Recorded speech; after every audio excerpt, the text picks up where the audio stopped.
성도 여러분 안녕하세요. 오늘도 하나님의 은혜가 함께 하시기를 바랍니다. 그래서 우리 모두의 삶을 통해 하나님의 뜻이 이루어졌으면 좋겠습니다. 그러면 마음과 뜻과 정성을 다하여 하나님을 예배합시다. 먼저 사도신경으로 우리의 신앙을 고백하겠습니다. 나는 전능하신 아버지 하나님, 천지의 창조주를 믿습니다. 나는 그의 유일하신 아들, 우리 주 예수 그리스도를 믿습니다. 그는 성령으로 잉태되어 동정녀 마리아에게서 나시고 본디오 빌라도에게 고난을 받아 십자가에 못 박혀 죽으시고 장사된 지 사흘 만에 죽은 자 가운데서 다시 살아나셨으며 하늘에 오르시어 전능하신 아버지 하나님 우편에 앉아 계시다가 거기로부터 살아있는 자와 죽은 자를 심판하러 오십니다.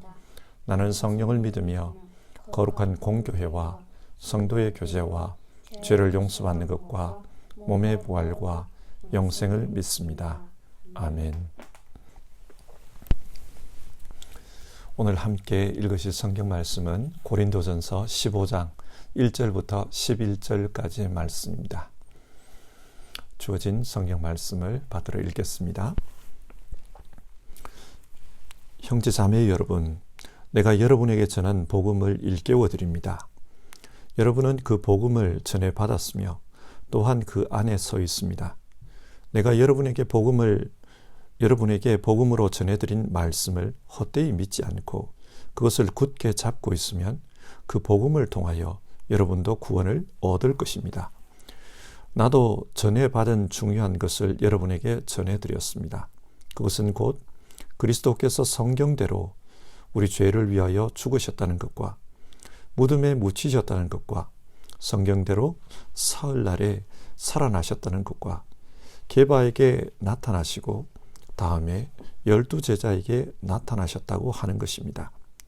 그 후에 그리스도께서는 한 번에 500명이 넘는 형제 자매들에게 나타나셨는데 그 가운데 들어는 세상을 떠났지만 다수는 지금도 살아 있습니다. 다음에 야고보에게 나타나시고 그 다음에 모든 사도들에게 나타나셨습니다. 그런데 맨 나중에 다리 차지 못하여 난 자와 같은 나에게도 나타나셨습니다. 나는 사도들 가운데서 가장 작은 사도입니다. 나는 사도라고 불릴 만한 자격도 없습니다.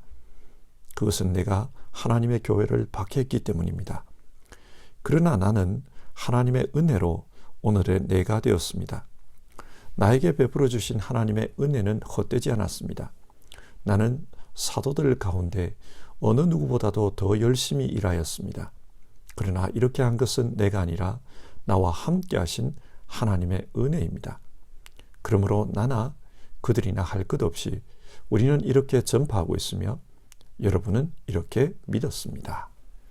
아멘.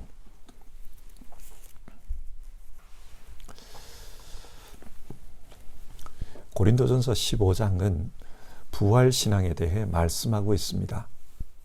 바울 사도가 부활신앙에 대해 말씀하는 이유는 고린도 교회 안에 부활을 부인하는 이들이 있었기 때문입니다. 여러분은 부활을 믿습니까? 기독교 안에는 다양한 교파가 있습니다. 크게 보면 세 개의 교파인데 개신교, 천주교, 그리고 정교회입니다. 이 중에 우리는 개신교에 속합니다. 그리고 개신교 안에도 다양한 교단들이 있습니다. 예를 들면 장로교, 감리교, 루터교, 아주 다양한 교단들이 있습니다. 이렇게 교회가 다양한 교파, 다양한 교단으로 나누어진 이유는 성경을 해석함에 있어서 조금씩 차이가 있기 때문입니다. 그런데 이런 차이에도 불구하고 기독교라고 불리는 모든 교파, 모든 교단들은 동일하게 믿는 것이 있습니다. 그것이 바로 예수님의 십자가와 부활입니다. 만약 십자가와 부활을 부정한다면 그것은 기독교가 아닙니다. 이처럼 기독교 신앙에 있어서 부활은 가장 핵심적인 가르침 중에 하나입니다. 여러분은 부활을 정말로 믿습니까? 부활을 믿는다면 어떻게 믿습니까? 어떤 내용을 믿고 있습니까? 고린도전서 15장은 초대교회 때부터 이어져 온 부활에 대한 아주 중요한 내용을 우리에게 전해주고 있습니다. 이 내용을 살펴보면서 우리의 부활신앙을 같이 점검해 보도록 합시다. 고린도전서 15장은 이런 말씀으로 시작합니다. 1절, 형제자매 여러분, 내가 여러분에게 전한 복음을 일깨워 드립니다. 바울은 지금 부활신앙에 대해 논쟁하고 있는 고린도 교회에 다시 한번 복음을 일깨워 드린다, 그렇게 말합니다. 복음의 내용을 상기시킨다는 뜻이죠. 복음의 내용을 상기시키는 이유는 2절에 나오는데요. 내가 여러분에게 복음으로 전해드린 말씀을 헛되이 믿지 않고 그것을 굳게 잡고 있으면 그 복음을 통하여 여러분도 구원을 얻을 것입니다. 이 복음을 붙들고 있어야 구원을 얻기 때문이라고 합니다. 그러면 바울이 전해준 복음의 내용이 무엇입니까? 3절과 4절인데요. 나도 전해받은 중요한 것을 여러분에게 전해드렸습니다. 그것은 곧 그리스도께서 성경대로 우리 죄를 위하여 죽으셨다는 것과 무덤에 묻히셨다는 것과 성경대로 사흘날에 살아났다는 것과. 바울은 자신이 고린도에 전해준 복음이 자기가 만들어낸 것이 아니라고 합니다. 자기도 전해받았다고 합니다. 그러면 누구로부터 전해받았을까요? 사도들입니다. 바울이 사도들로부터 복음을 전해받았다고 말하는 이유는 사도들을 통해 세워진 교회, 즉 세상의 모든 기독교회가 믿는 것과 동일한 복음을 자신도 고린도에서 전했다는 뜻입니다. 그러니 바울이 전해준 이 복음을 믿지 않으면 그 사람들은 올바른 기독교 교인이 아니라는 말입니다. 자, 그러면 사도들을 통해 바울에게 전해진 그 복음의 내용은 어떤 것이었습니까? 크게 보면 두 가지인데요. 첫 번째는 예수 그리스도께서 우리를 위해 십자가에서 죽으셨다는 것입니다. 예수님께서 십자가에서 죽으신 이유는 이사야서 53장 5절에 잘 기록되어 있습니다. 그가 찔린 것은 우리의 허물 때문이고 그가 상처를 받은 것은 우리의 약함 때문이다. 그가 징계를 받음으로써 우리가 평화를 누리고 그가 매를 맞음으로써 우리의 병이 나았다. 예수님께서 십자가에서 죽으신 이유는 우리를 죄로부터 구원하기 위해서였습니다. 그래서 우리 대신에 죽으신 겁니다. 우리는 이 예수님 때문에 하나님으로부터 죄 없다, 그렇게 인정을 받았습니다. 이것이 복음의 중요한 내용입니다.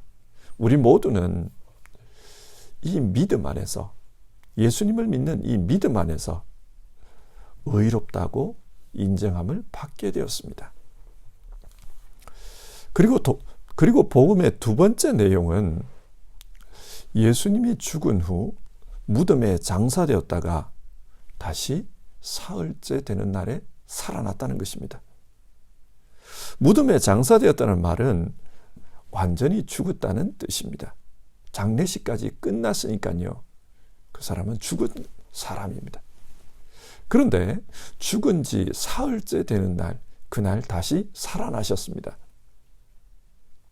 여러분, 예수님이 부활하셨다는 것은 어떤 의미를 담고 있습니까?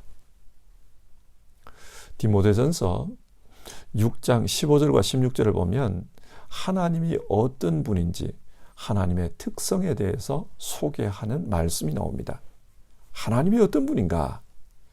오직 그분만이 죽지 않으시고, 하나님은 죽지 않습니다.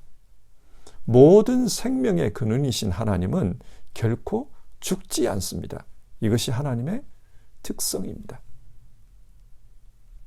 그리고 오직 그분만이 죽지 않으시고, 무슨 말입니까? 오직, 즉 하나님 외에 다른 모든 존재는 죽는다는 말입니다.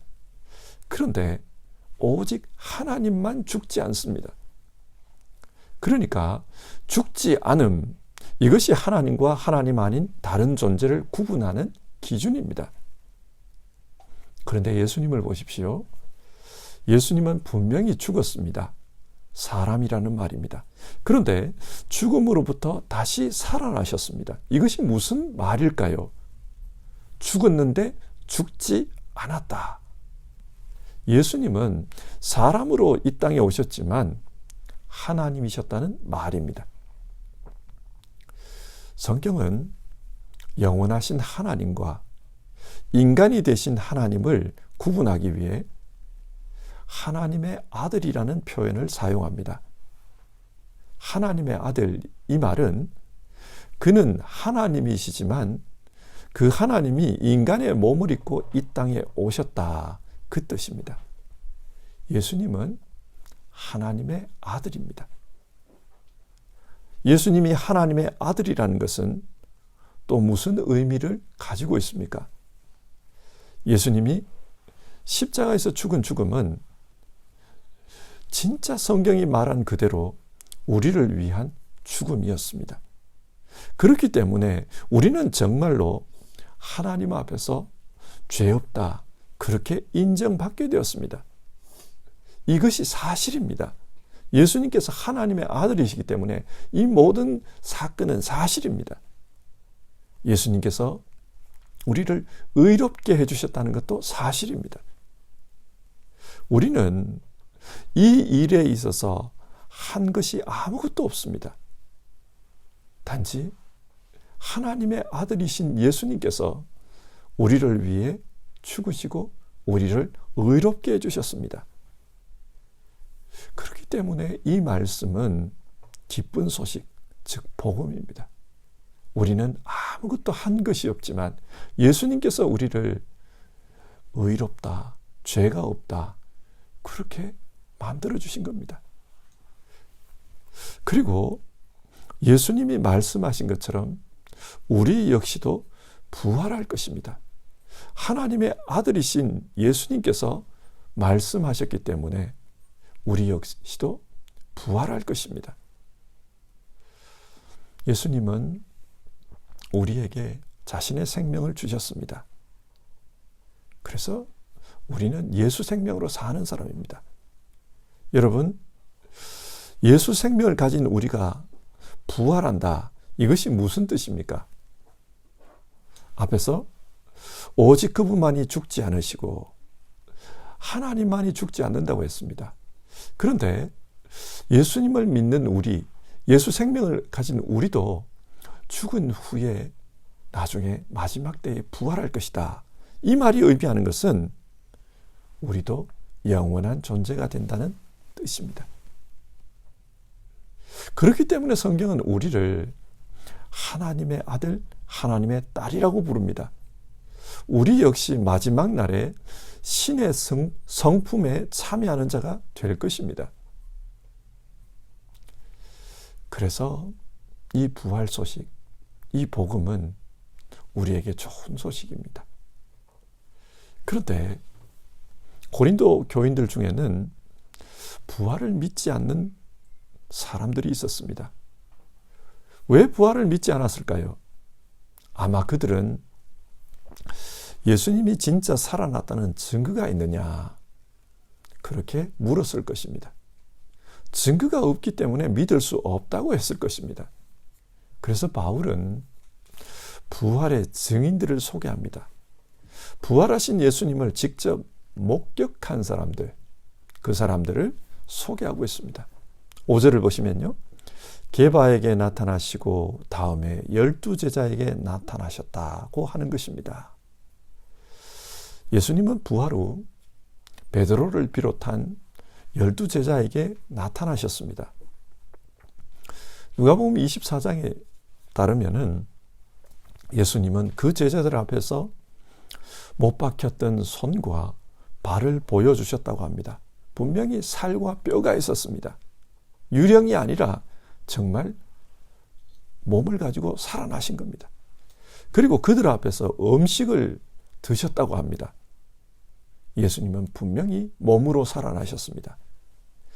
예수님의 제자들은 바로 이 예수님의 부활을 목격한 증인들이었습니다.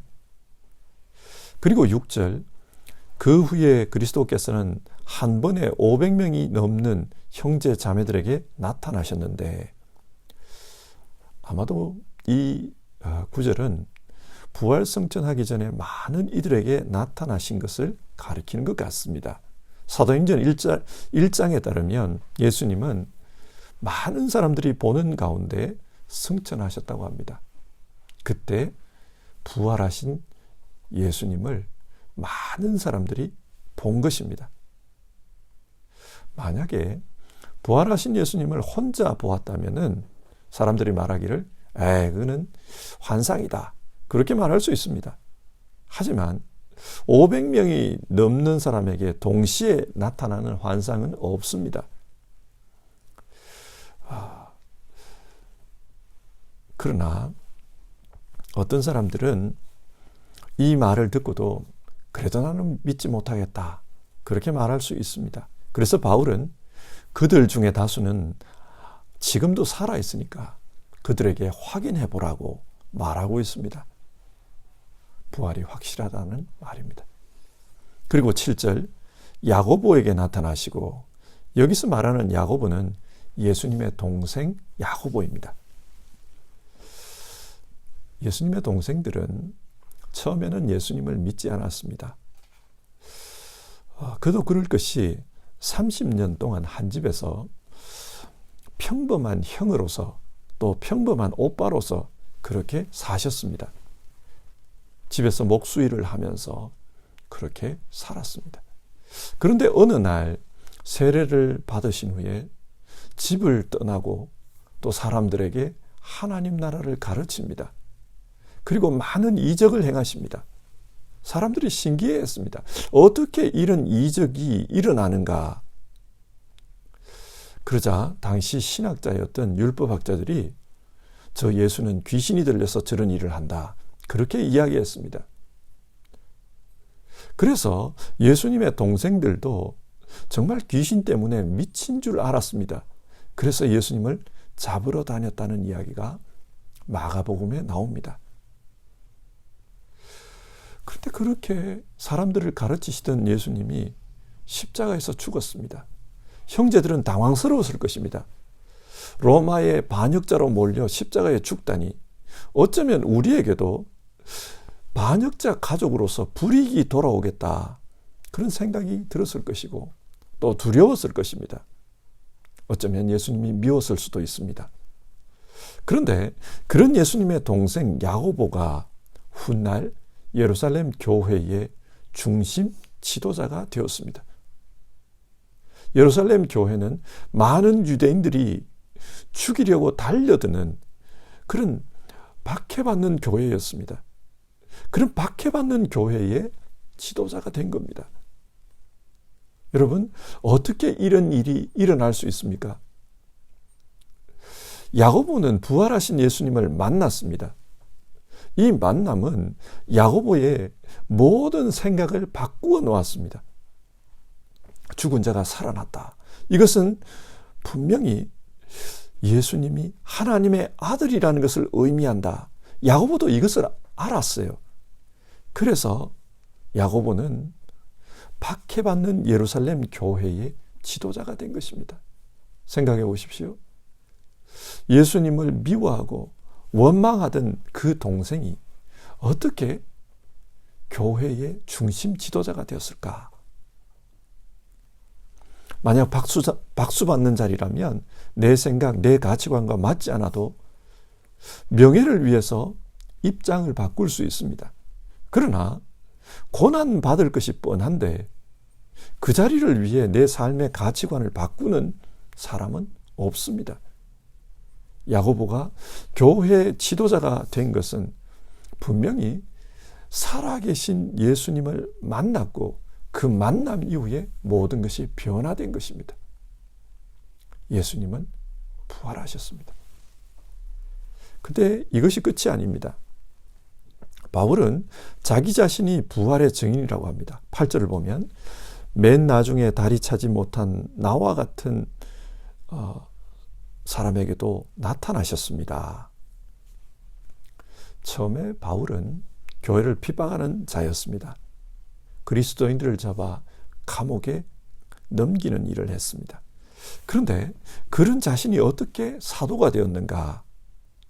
부활하신 예수님을 만났기 때문이라고 합니다.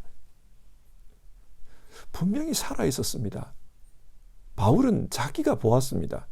그리고 이 사건은 충격적이었어요. 그렇기 때문에 자신의 목숨보다 더 소중하게 생각했던 바리새인의 삶, 그 삶을 버리고 바리새인들이 증오하는 그리스도인으로 살게 된 것입니다. 부활하신 예수님을 만났기 때문에 이런 변화가 가능했던 겁니다. 바울은 그날 이후 예수님을 위해 살았습니다. 사도가 되었습니다. 그래서 교회를 위해 일했습니다. 바울은 이 사실을 이렇게 표현해요. 9절, 나는 사도들 가운데서 가장 작은 사도입니다. 나는 사도라고 불릴 만한 자격도 없습니다. 그것은 내가 하나님의 교회를 박해했기 때문입니다. 그런데 이런 자신을 하나님의 은혜가 자기를 바꿔놓은 거예요. 10절을 보시면 그래서 이렇게 살았다고 합니다. 나는 사도들 가운데 어느 누구보다도 더 열심히 일하였습니다. 그러나 이렇게 한 것은 내가 아니라 나와 함께 하신 하나님의 은혜입니다. 바울은 주님을 박해하던 사람에서 주님을 위해 죽기까지 충성하는 사람으로 바뀌었습니다. 복음을 위해 자신의 전생애를 드렸습니다. 이렇게 변화될 수 있었던 것은 하나님의 은혜였고 그 하나님의 은혜 가운데 자신은 부활하신 주님을 믿게 되었다는 겁니다. 자, 오늘 말씀을 정리해 봅시다. 고린도 교회 사람들 중에는 부활을 믿지 않는 사람들이 있었습니다. 바울이 보기에 부활을 믿지 않는 것은 진짜 그리스도인이 아니라는 말이 됩니다. 기독교 복음은 십자가와 부활이라는 이 복음 위에 근거하는데 부활을 믿지 않는다는 말은 복음을 믿지 않는다는 뜻이고 복음을 믿지 않는다는 것은 그 사람이 기독교인이 아니라는 말입니다. 비록 교회 다닐지라도 기독교인이 아닙니다. 그러면 왜 부활을 믿지 않았을까요? 죽은 사람이 살아났다. 이것은 말이 안 되는 이야기라고 생각한 것입니다. 이성적으로 납득이 되지 않는 이야기를 교회가 말하고 있다. 그렇게 생각했을 것입니다. 그래서 바울은 그들을 설득하기 위해서 부활 증인을 소개하고 있습니다. 자, 이 말씀을 오늘 우리의 현실에서 한번 생각해 봅시다. 오늘날에도 교회는 다니지만 부활을 믿지 못하는 분들이 있습니다. 죽은 사람이 살아난 것은 고대 신화의 이야기지 사실이 아니다. 그렇게 생각하는 분도 있습니다. 그러나 바울은 그런 사람들을 향해서 비록 교회에 다닐지라도 부활을 믿지 않으면 참된 그리스도인이 아니다. 그렇게 말합니다. 왜 그렇습니까? 부활신앙이 없기 때문입니다. 우리 기독교인에게는 부활신앙이 중요합니다. 왜 중요한가? 부활은 예수님께서 하나님의 아들이라는 것을 증거하는 사건이기 때문입니다. 그리고 예수님께서 하나님의 아들이실 때 예수님께서 하신 모든 사역은 의미가 있습니다. 특히 십자가 사건, 이 사건이 예수님께서 하나님의 아들이실 때 그때 예수님의 죽음은 우리를 위한 대속의 죽음일 수 있는 겁니다. 그리고 우리 역시 영생 부활한다고 가르치셨던 그 예수님의 말씀도 예수님이 하나님의 아들이실 때 진리의 말씀입니다. 이처럼 부활이 사실이 아니면 우리가 믿는 모든 신앙은 다 허물어지고 말 것입니다. 부활신앙은 중요합니다. 그러나 21세기를 살아가는 사람들 중에는 이 부활을 믿지 못하는 이들이 많습니다. 바울 당시 사람들도 그랬습니다. 그래서 바울은 증인을 제시합니다. 오늘 성경을 읽는 많은 분들이 이 말씀을 읽으면서도 그래도 나는 잘 못 믿겠다, 그럴지 모르겠습니다. 그래서 여러분, 기도해야 합니다. 바울은 자신이 하나님의 은혜를 경험했기 때문에 이 부활이 자신의 신앙이 되었다고 합니다. 오늘 우리에게도 하나님의 은혜가 임하기를 바랍니다. 성령께서 찾아오셔서 우리에게 은혜를 주시기를 바랍니다. 그래서 정말 이 부활신앙이 우리의 믿음이 될 수 있었으면 좋겠습니다. 하나님, 온전한 믿음으로 살아갈 수 있도록 도와주십시오. 정말 복음을 믿으며 살 수 있도록 도와주십시오. 하나님의 은혜만이 우리를 그렇게 이끌어 가실 수 있사오니 오늘 우리에게 은혜를 주십시오. 우리 이 시간 같이 기도해 봅시다. 찬송가 303장입니다. 날 위하여 십자가에 우리 2절 부르고요. 같이 기도하는 시간 가지겠습니다.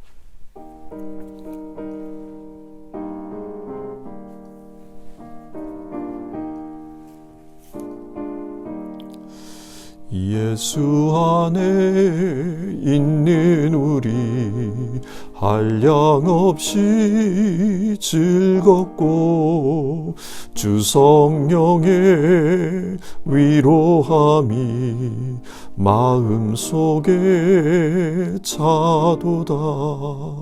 전국 음악 소리 같은 은혜로운 그 말씀 끊임없이 듣는 우리 어찌 찬양 안 할까.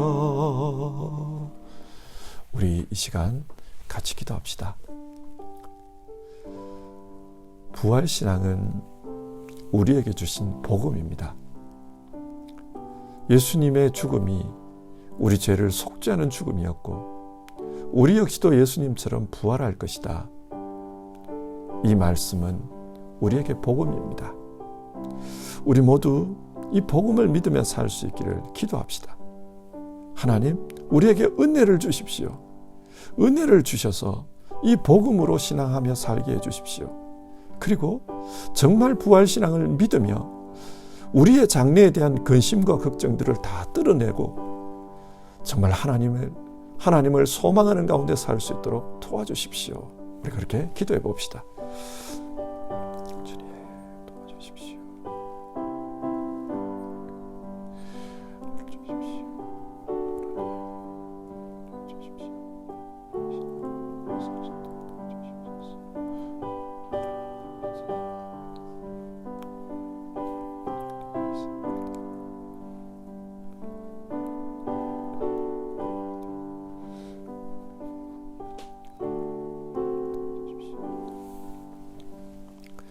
하나님, 오늘 부활신앙에 대해서 가르치는 말씀을 읽었습니다.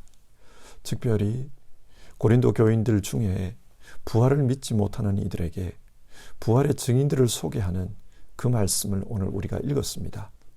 우리 시대에도 교회에 다니지만 그러나 부활을 믿지 못하는 이들이 있습니다. 부활을 믿지 못하기 때문에 죽음 이후의 삶에 대해 자신이 없고 그러다 보니 불안하고 염려가 많은 이들을 봅니다.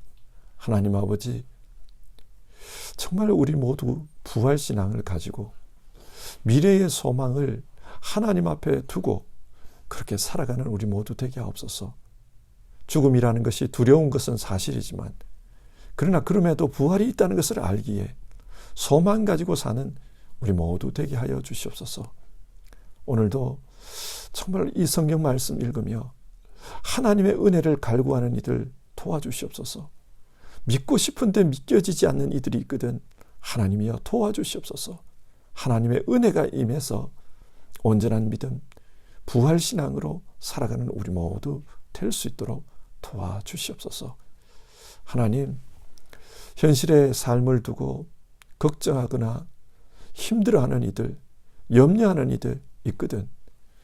부활에 대한 소망을 다시 한번 생각하며 하나님 앞에서 감사와 찬송으로 살아갈 수 있도록 도와주시옵소서. 이 모든 말씀 우리 주님 예수님의 이름으로 기도드립니다. 아멘. 주기도문으로 아침 예배를 마치겠습니다.